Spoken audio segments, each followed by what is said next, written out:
Hi everyone, this is Nicole. I am a dietitian in the Dieppe Moncton region. If you didn't check out my last video, I did a presentation on mindful eating. So go check that out if you haven't seen it yet. But today we're going to talk about eating well on a budget. So the first step is always planning. This is one of the things that people tend to forget about, but it's extremely important when you're trying to eat well on a budget. So I'm going to go through a few steps to the planning process that you can start implementing right away.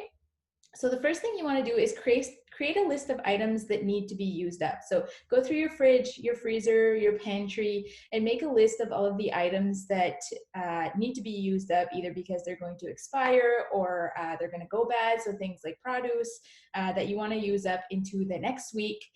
So try to think of those items, write them down, and then start looking into meal ideas or recipes that would use those items. So if you can't think of anything, you can always use websites like Pinterest or allrecipes.com. And there's a lot of other websites that you can use where you just put in the ingredient and then it'll give you a bunch of recipes and meal ideas that would use those ingredients.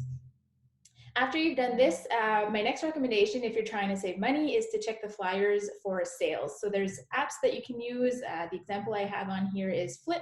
There's also Reebee, that's another one, where you just put in your area and it'll give you all of the flyers so you can go directly to the stores that you use and look at what's on sale. Or you can look for certain items and see where you would get the best price. That being said, you can look for items that you want to use for the week, but also if there's any non-perishable items that you use often that are on sale, especially if it's a good sale, I recommend stocking up as long as you have the room for it in your pantry or your freezer so that you can keep those items. From there, you'll create your meal plan. So one of the things I often recommend, just to add more variety, to save money, to help the environment, is to include one meatless meal every week. So especially if you're not doing this yet, including one meatless meal so that you're eating less meat, because that's typically one of the things that's more expensive when we're doing groceries. Once you've got your meal plan ready, you can put together your grocery list. So putting all of the items that you will need, make sure you don't include the items that you already have, so only what you need to buy. And then from there, you can go to the grocery store. So one little tip is to limit recipes that require special or expensive ingredients. So things that you're not really going to use again, I recommend to not buy them. So finding another recipe that might be similar, that has more familiar ingredients. If it's something that's expensive, but you know you're gonna use again, that's fine. But just not having too many of those recipes. So maybe one or two of those recipes every week, and then choosing recipes that you have ingredients already at home or that have ingredients that are less expensive so that it'll cut back a little bit on your spending. From there, step 2 is grocery shopping. So first tip is do not grocery shop. Grocery shop when you're hungry. That's extremely important. If you're hungry, you're going to tend to buy more. You're going to, even if it's healthier items, it's going to be things that probably you won't be able to use, and then more things will be going in the garbage at the end of the week, which basically wastes food and also wastes your money. So do not grocery shop when you're hungry. Have a little snack before you go every time. From there, bring a list and stick to it. So even if you see things that you think, oh, I didn't have that on my plan and it looks really good, just remember it and put it on your next list the next week. Sometimes we're tempted to buy those things that we didn't think of or we see in the store, and then we end up not using them or not using something else that was on our list because we replaced it with those foods. So if you do decide to buy them because maybe it's on sale and you didn't know it was there or it's not often available, just make sure you take out something else that you were supposed to buy so that you don't buy in excess. Grow your own garden. So that's a really fun activity that you can do, especially if you have kids. They can learn where food comes from, a different variety of vegetables and fruit. So that's something that can be really fun to do at home. And in the long run, will most likely save you some money as well. And cooking from scratch more often. So the more convenience, pre-prepared, pre-cooked foods that you buy, the more expensive your groceries will be. So if you take a step back and take a bit more time in the prepping process at home in cooking, you're going to save some money. One of the tips that I always use at the grocery store is to compare prices. So this is especially fun to do with things like oatmeal, rice, pasta, yogurt, dairy products like cheese, for example, canned items. So things that come in different sizes. Sometimes it's really hard to tell what the best price or the best deal is, especially when there's some things on sale, some things aren't, bigger packages, smaller packages. So there's always a unit price. So it's going to be a price per 100 grams, for example, is what we see more often. So when you compare your products, you can look at that price per 100 grams for all the products you're comparing, and you're going to be able to see which is the best price. So in this example that I have here for spaghetti, we have 3 different examples. 2 of them are 19 cents per 100 gram, and the third one is 35 cents per 100 grams. So even though that item is on sale and it might seem enticing to buy because it's on sale, it's actually not a better price. Even at the sale price, it's still more expensive per unit than the other items. So that's going to be really helpful for some of those products that you're not sure what the best deal is. A few other tips is limit the use of convenience pre-cut individually packaged foods because you are paying for the packaging, you're paying for the time of the person who cut your vegetables or cut your fruit. So it's going to be more expensive than buying the whole fruit, for example. Same thing for like oatmeal packages, for example, which is the example I have there. Buying a big bag of oats is cheaper, a lot cheaper than buying individually packaged, flavored, or plain packages of oats. Buy generic no-name brands. Often we think that the quality isn't as good with those products, but very often for many food products, it's actually the exact same product. So it's produced in the same spot. It's just packaged into 2 different packages. One of them is a brand that we know, the other one is a no-name brand, and it's the exact same product. So you're essentially just paying for the name of the product. And always check lower and top shelves. So a lot of companies can pay for their product to be put on the middle of the shelves where it's at eye level, so we're more tempted to buy those products. And some of the cheaper or less expensive items will often be on the top shelf or at the very bottom, where people tend to not spend their time looking for products.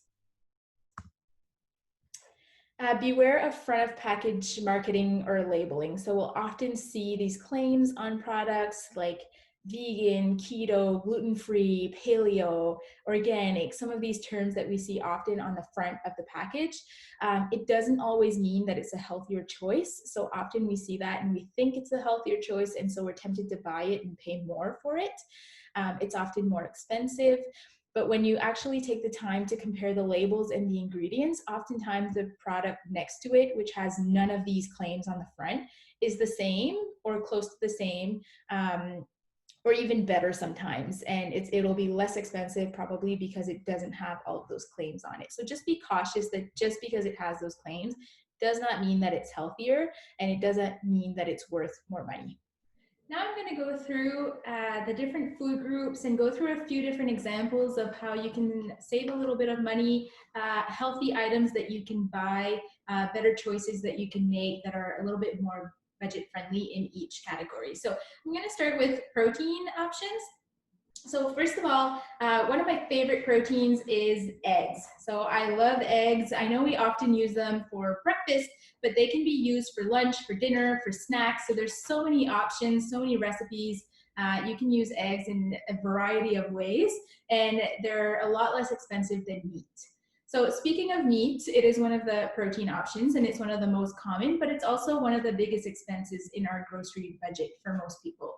So one of my recommendations when it comes to meat is just to eat a little bit less of it. So you can either eat it less often by including more fish, seafood, vegetarian protein, eggs, so having just a bit more of a variety, or just by eating smaller portions. So oftentimes we're just eating too big of portions of meat, and it's because we don't have enough vegetables or not enough whole grains in our meal to satisfy us and to really fill us up. So if we add more of those things, we tend to be much more full on a smaller portion of meat. So that's one place to maybe look at how much you're consuming and seeing if there's a way to reduce that to save a little bit of money.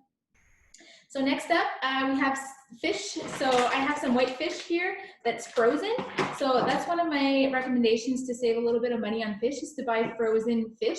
It often goes on sale, and you can buy a few packages and keep it in the freezer so that you can have some in the weeks to come. Another option that's less expensive is canned fish. So I have a few examples here. I have white canned tuna, and I have flavored canned tuna. So obviously in this instance, you're gonna pay more for flavored tuna. So it's gonna be more expensive. So my recommendation for this is to only buy it when it's on sale, so that you're saving a little bit of money and you can stock up on it when it is on sale. For white tuna, it's often on sale and it's not expensive even when it's not on sale. So that's something that I definitely recommend using, especially for lunches. It's such a quick and easy option. Vegetarian proteins are another way to save money on your groceries. So I have a few examples here. Tofu is one of them, which you can use in stir fries, for example, instead of chicken. Much less expensive and just as good for you, lots of protein. Other options would be your legumes, so beans, lentils, chickpeas, split peas, for example. So here I have dried lentils. You can buy all of those options in a dried format or also in a canned format. The canned tend to be a little bit more expensive, but they are a little bit more convenient for the most part.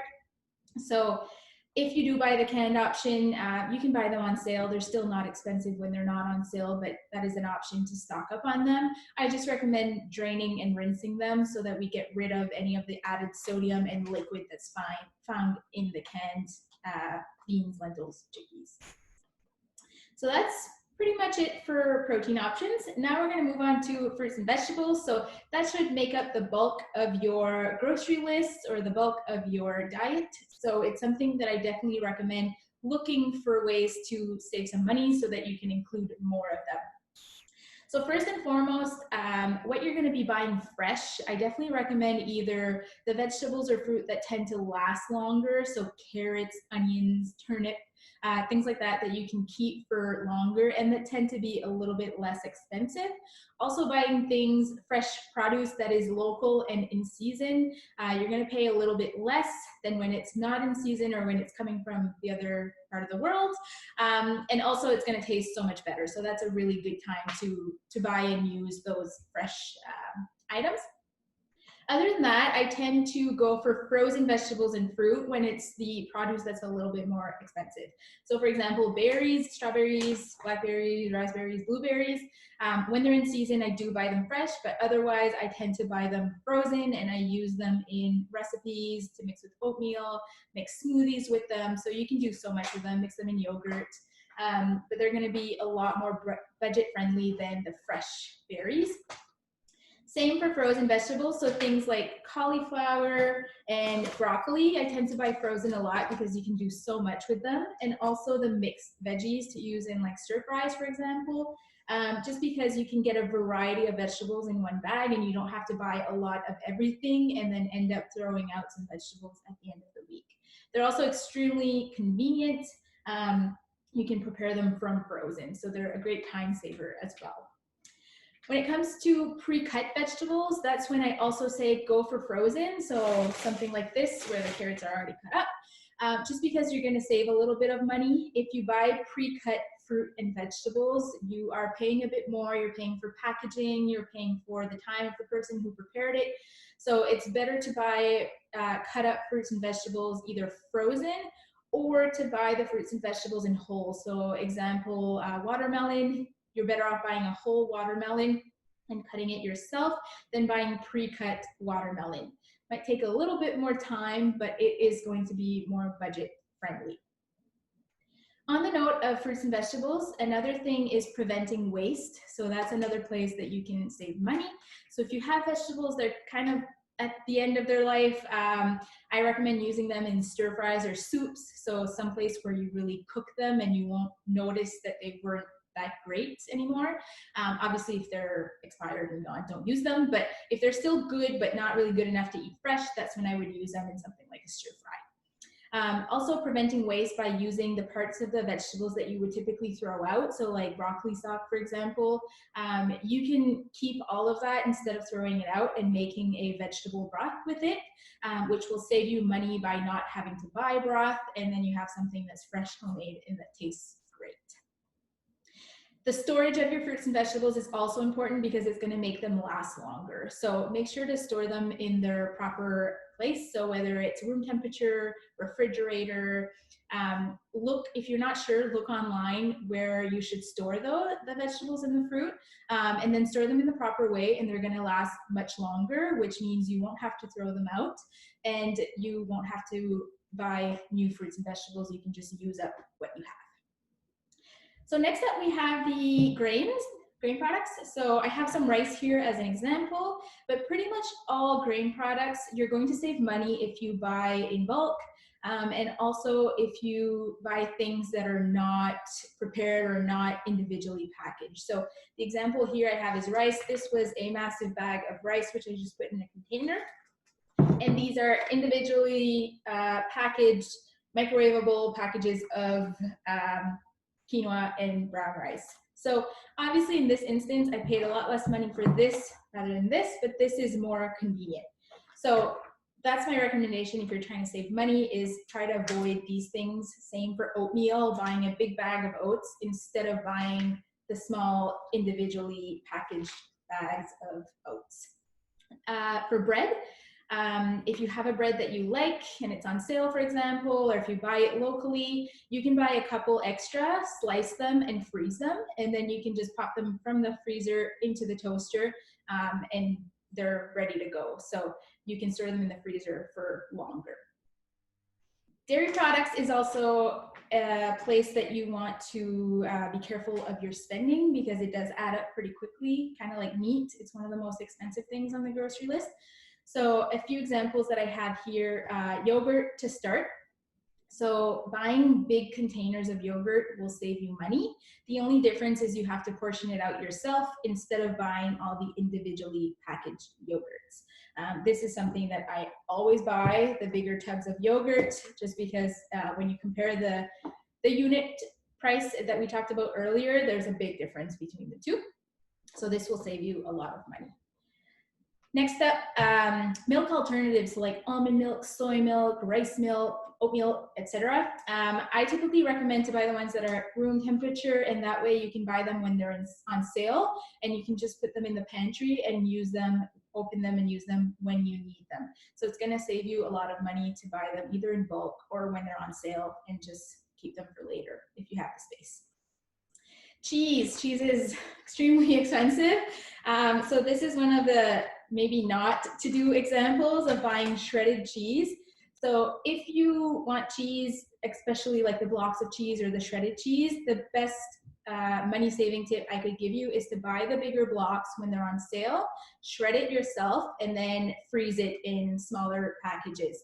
When you want it, you just take it out of the freezer, put it in the refrigerator, and you can use it for pretty much anything. So especially if you're going to use it in recipes to melt on pizza, things like that, casseroles, it works just as well if it's frozen, or if it was frozen. So that's one of my big tips. If you're going to buy shredded cheese, same concept, wait until it's on sale, buy the bigger package, and freeze it so that you have some for later. So for example, these were 2 packs. I put 1 in the freezer, 1 in the refrigerator, and that way I have extra for later, so I don't have to buy it again next week and pay for the smaller packages. Last but not least, snacks. So this is one place that people tend to spend way too much money. It's one of the most expensive things, and often it's for things that we don't really need, or things that are not as healthy anyways, where we could just use fruits and vegetables, whole grains, all the things that we already have to make our own snacks. So one example is bars.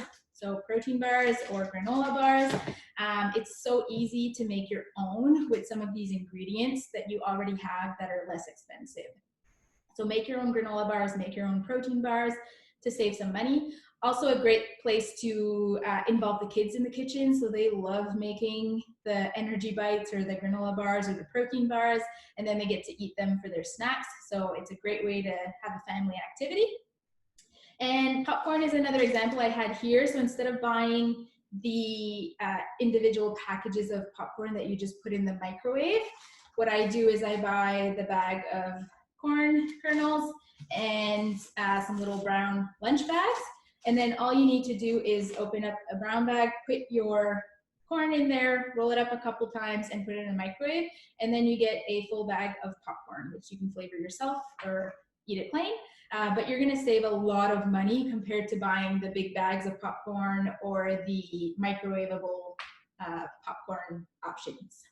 In the same category as snacks, I also just want to touch on beverages. So one way to save money is to make water, which is the healthier choice, your drink of choice. So just drinking more water and limiting the other types of liquids that you're consuming. So things like juices, pop, sparkling water, some of those things that we buy in cans and bottles, it does add up quite quickly if you're buying a lot of those things. So try to just drink more water and less of those other drink choices.